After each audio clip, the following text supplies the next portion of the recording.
Now come to the final chapter of Allama Iqbal's reconstruction of religious thought in Islam. This chapter is titled, Is Religion Possible? Now, I may actually wrap up this chapter in this video. I don't think I can give a thorough, detailed reading of chapter 7, but I can give a few pointers at any rate and maybe get across the main idea. So, the question, is religion possible? Obviously, would have to have a yes answer if what we're talking about is a sociological or historical question. Are there religious people? Is there such a thing as religion? Well, yeah, duh. Of course religion is possible in that sense. Iqbal spends the first page or so introducing some ideas, making some distinctions, and telling us exactly what question he has in mind. What sort of religion is he asking about specifically? He says, broadly speaking, religious life may be divided into 3 periods. I think maybe it would be better to say phases in contemporary English. These may be described as the periods of faith, thought, and discovery. In the first period, religious life appears as a form of discipline which the individual or whole people must accept as an unconditional command without any rational understanding of the ultimate meaning and purpose of that command. So, first phase of religious life, which Iqbal labels faith. Faith is, in his technical sense of the term here, unconditional acceptance of a command from some authority without any particular understanding of that. Perfect submission to discipline is followed by a rational understanding of the discipline and the ultimate source of its authority. In this period, religious life seeks its foundation in a kind of metaphysics, a logically consistent view of the world with God as a part of that view. So that's phase 2. Phase 1, what we call faith, is unquestioned acceptance, submission to authority. Phase 2 is thought, which is taking this faith and adding understanding to it. Here I am reminded of Anselm's Fides Quaerens Intellectum, faith-seeking understanding. Take this faith, but add to it a rational understanding of that faith and of the source of that, the authority behind the command we accept. In the third period, metaphysics is displaced by psychology, and religious life develops the ambition to come into direct contact with the ultimate reality. So we start as simple, unquestioned obedience. We start in the phases of the life, in the phases of religious life. We start with faith, which is unconditional acceptance and submission. Then we move to thought, which tries to do metaphysics and give an account of reality consistent with this faith and understand what we believe. Then in the third phase, discovery, we move past metaphysics into psychology. Now, open up a psychology textbook, you might not find a whole lot of what he's talking about, but what he is talking about is something that psychology might really be the best name for. He's talking about the mind's direct encounter with reality, including God. Now, I wouldn't say limited to God. Metaphysics is displaced by psychology. Religious life develops the ambition to come into direct contact with the ultimate reality. So certainly God, and especially God, direct contact with reality, ultimate reality. It is here that religion becomes a matter of personal assimilation of life and power, and the individual achieves a free personality, not by releasing himself from the fetters of the law, but by discovering the ultimate source of the law within the depths of his own consciousness. All right, so in this psychology phase, we move from blind acceptance, so to speak, from unquestioned, unconditioned acceptance, from mere submission to authority, past metaphysics and the attempt to add rational understanding to what we believe, and into the attempt to encounter what we believe. We start with faith in God and God's commands, perhaps is mediated through some form of prophet or scripture or something.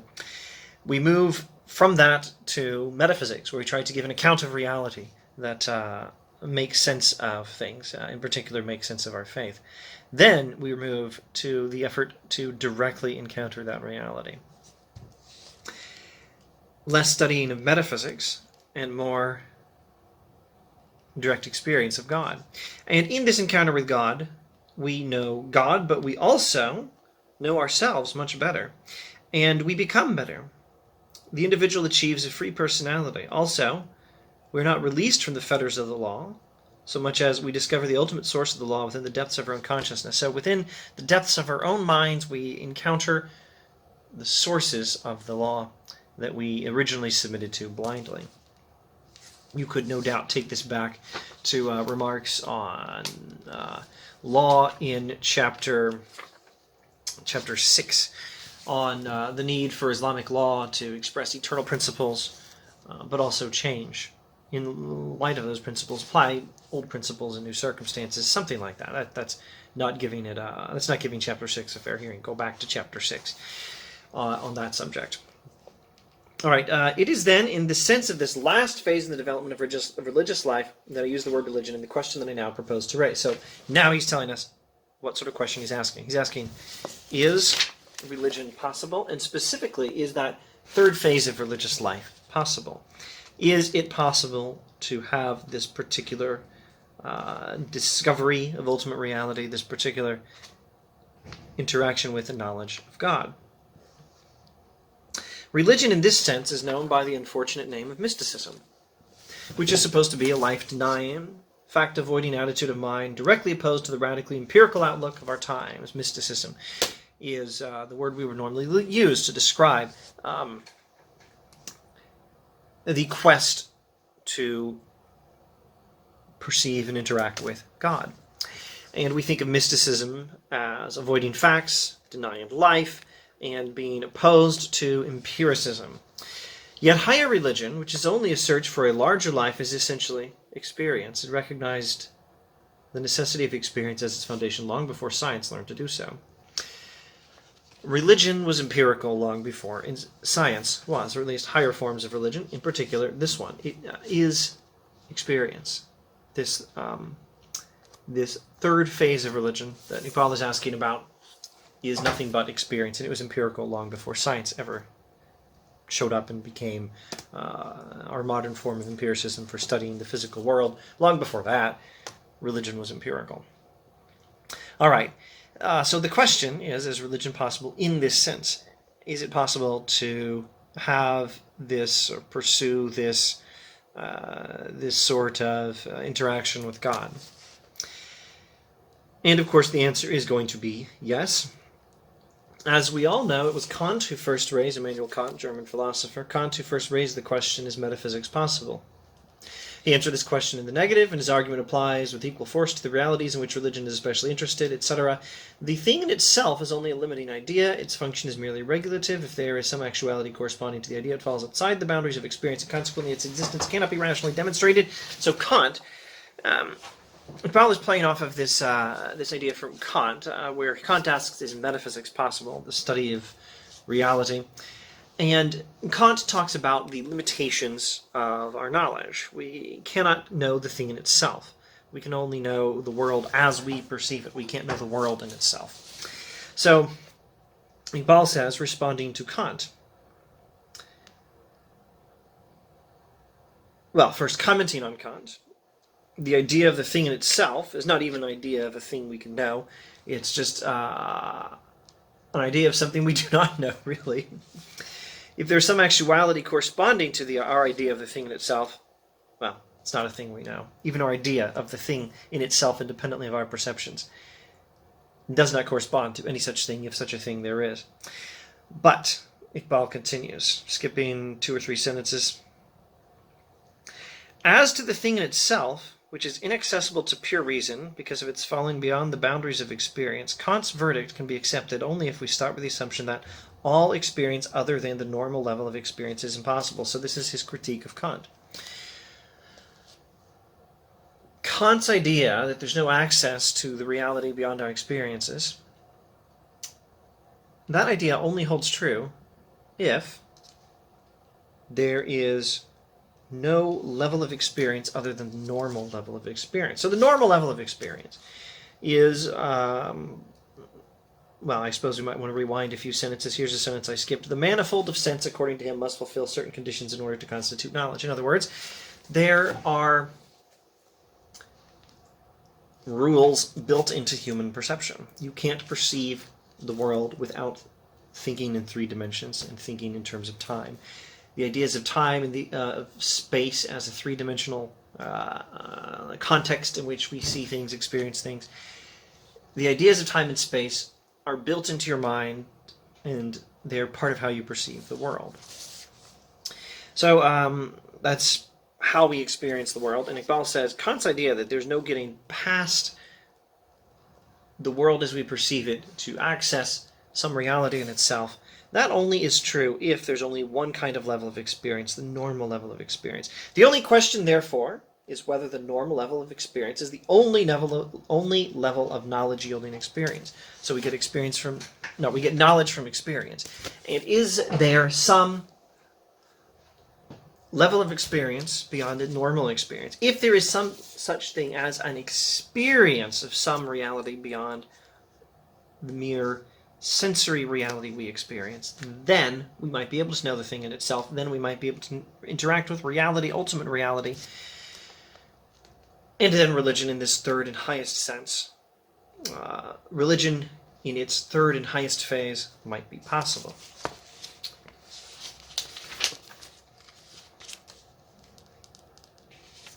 Now, I'm not sure if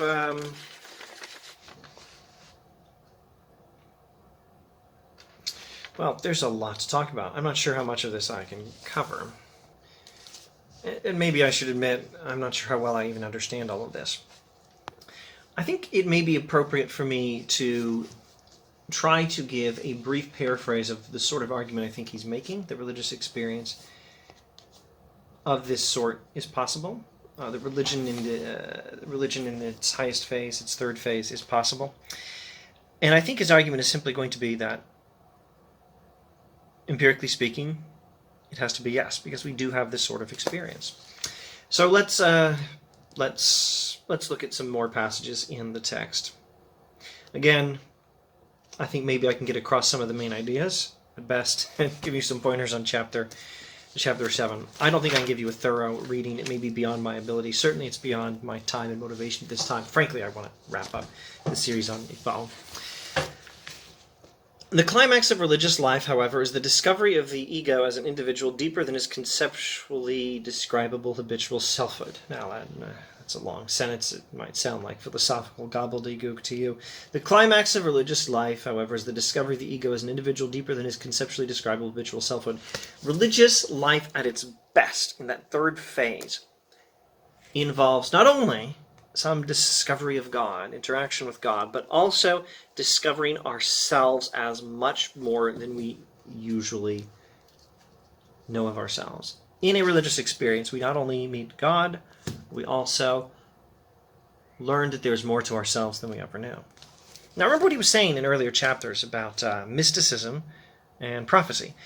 Mysticism, I think he said, technically is the main form, the broad category, the only main category of religious experience. Mysticism is some sort of encounter with God. There's a special kind of mysticism that requires us to go back down into the world and apply what we learned in our experience with God, and that's prophecy. Prophecy forces us to go, so to speak, back down the mountain and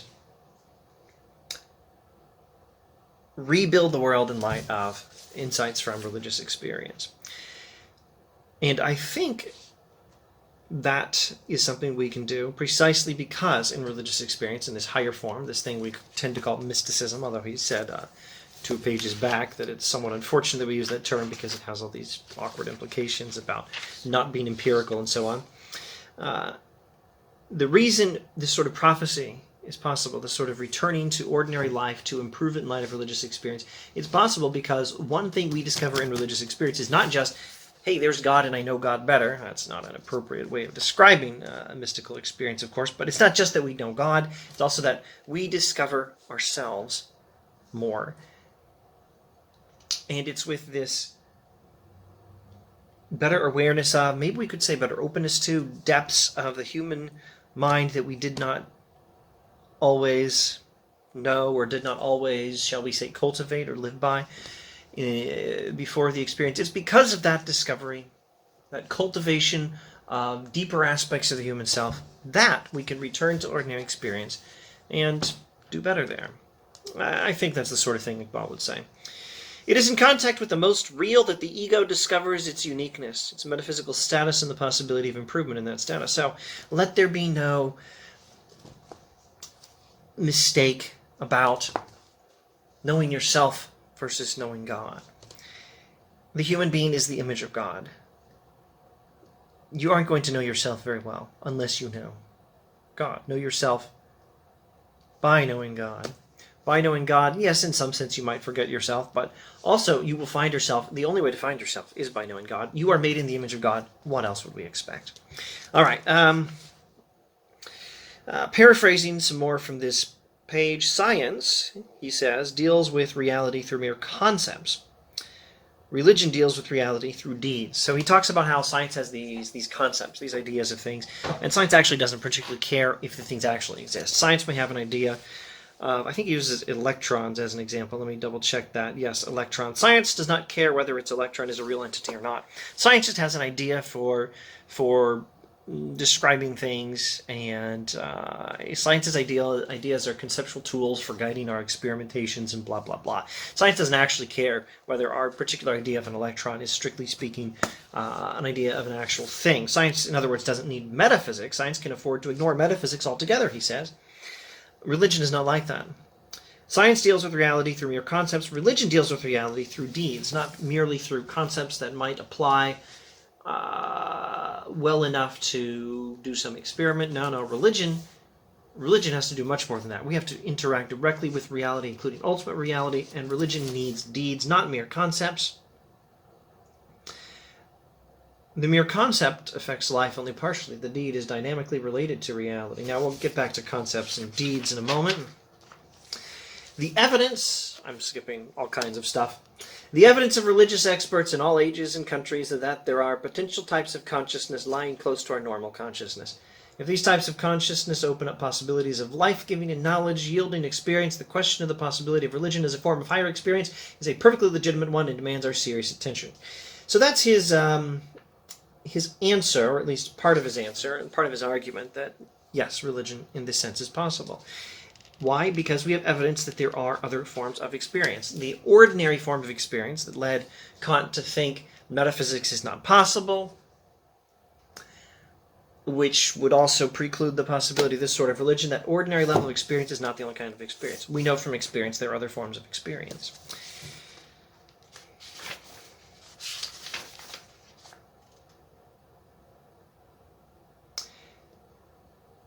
Moving swiftly towards the end of the book.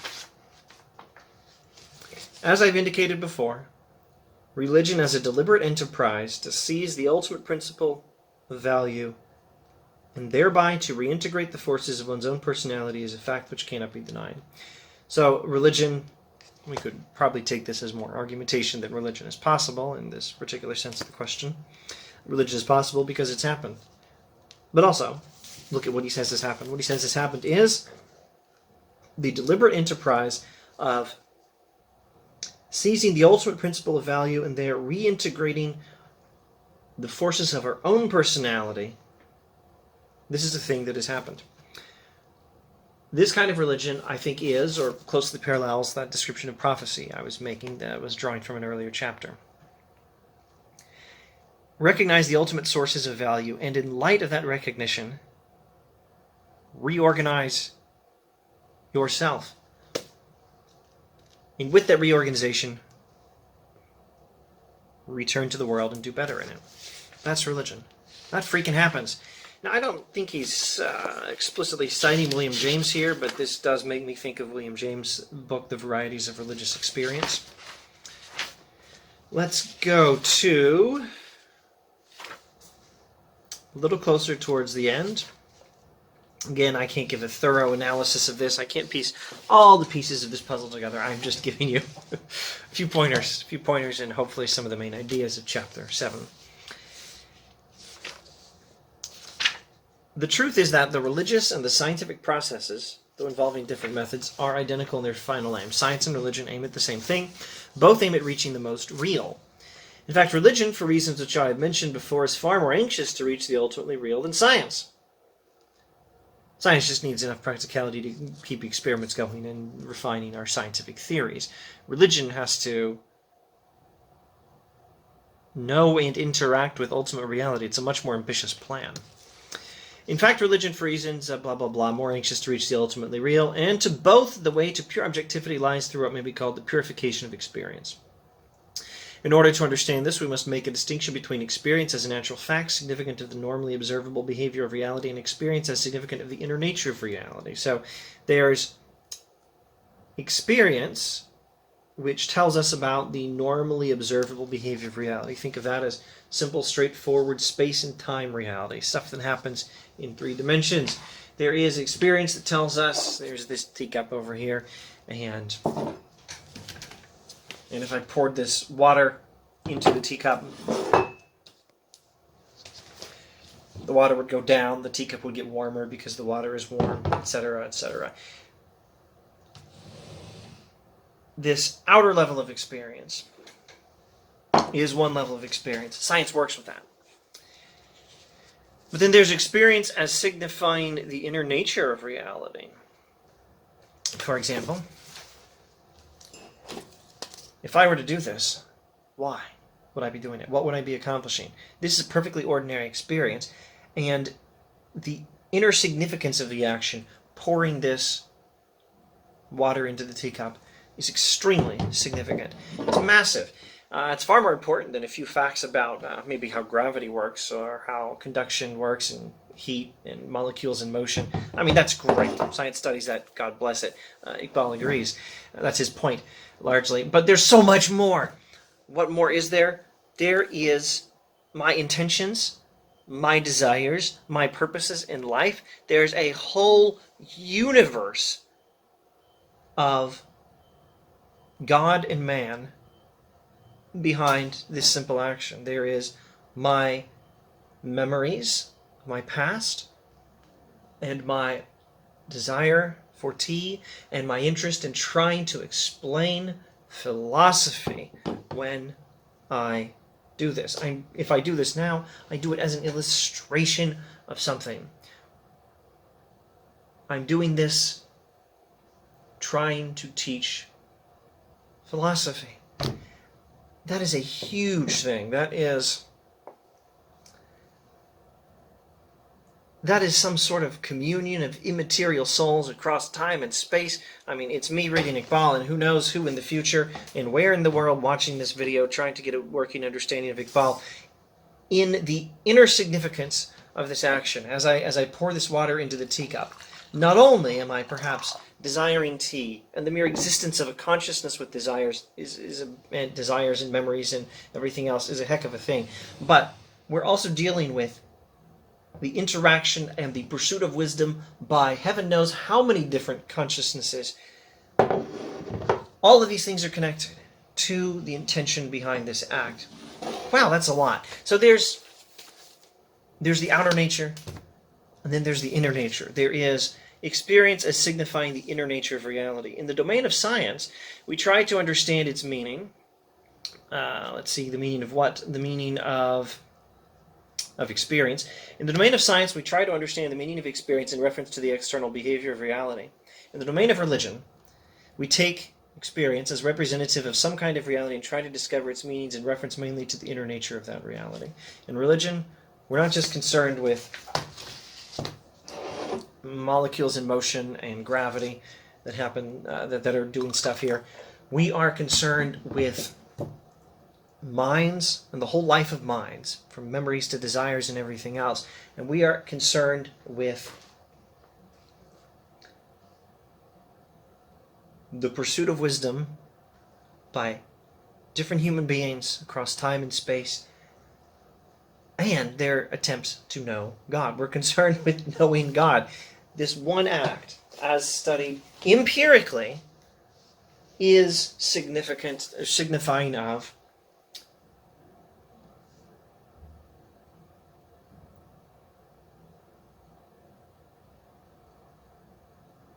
some particular kind of reality.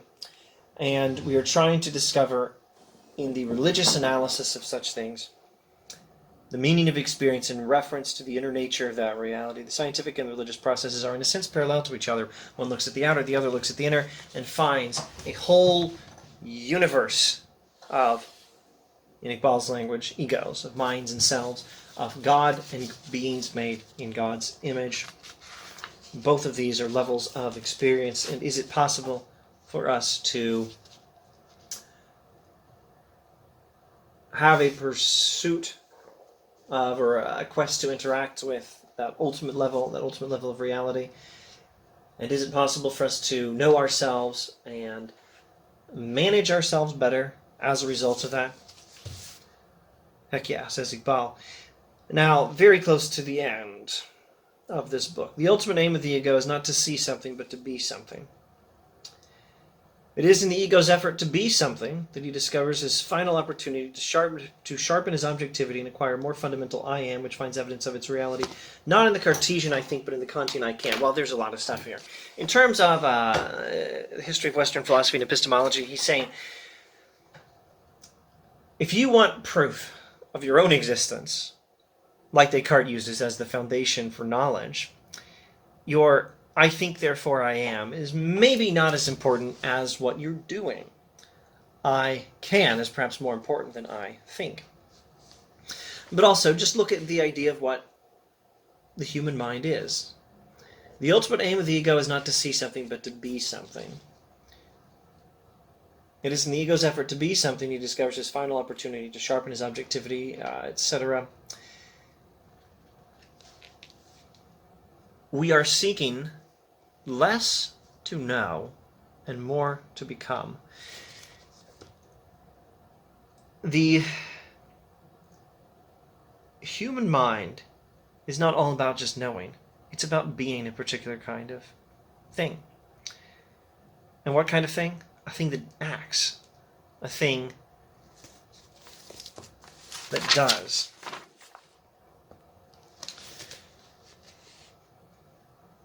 The mere concept affects life only partially. The deed is dynamically related to reality earlier in the chapter. Religion is interested in deed, not mere concept. And back at the beginning of the book, in the preface, the very first sentence, the Quran is a book which emphasizes deed rather than idea. The point is not simply to know. The point of the human mind is to be, and to be is largely to act, to do. The end of the ego's quest is not emancipation from the limitations of individuality, is on the other hand a more precise definition of it. So we don't lose our individuality in the pursuit of God.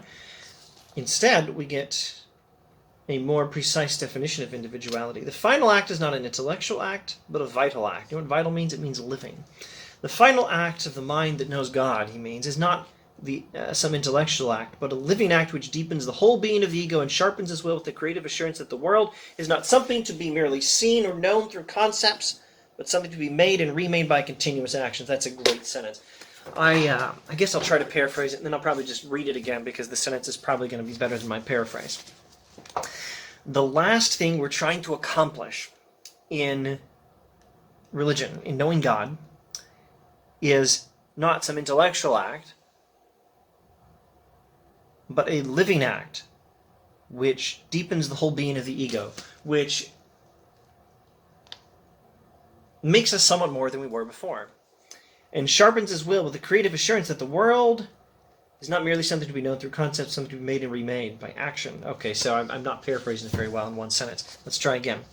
The ultimate aim of religion is not simply to know God, but to be remade by knowing God and to live differently as a result, such that the world is not merely known better, but made and remade by our actions. The ultimate goal of religion is not to know God as an intellectual act, a conceptual act. Here's my concept of God. Here's my perception of God.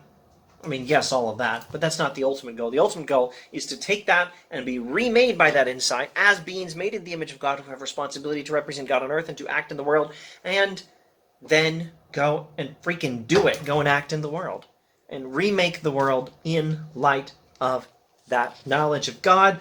The final act is not an intellectual act, but a vital act which deepens the whole being of the ego and sharpens his will with the creative assurance that the world is not something to be merely seen or known through concepts, but something to be made and remade by continuous action. There, I think I'm finally done.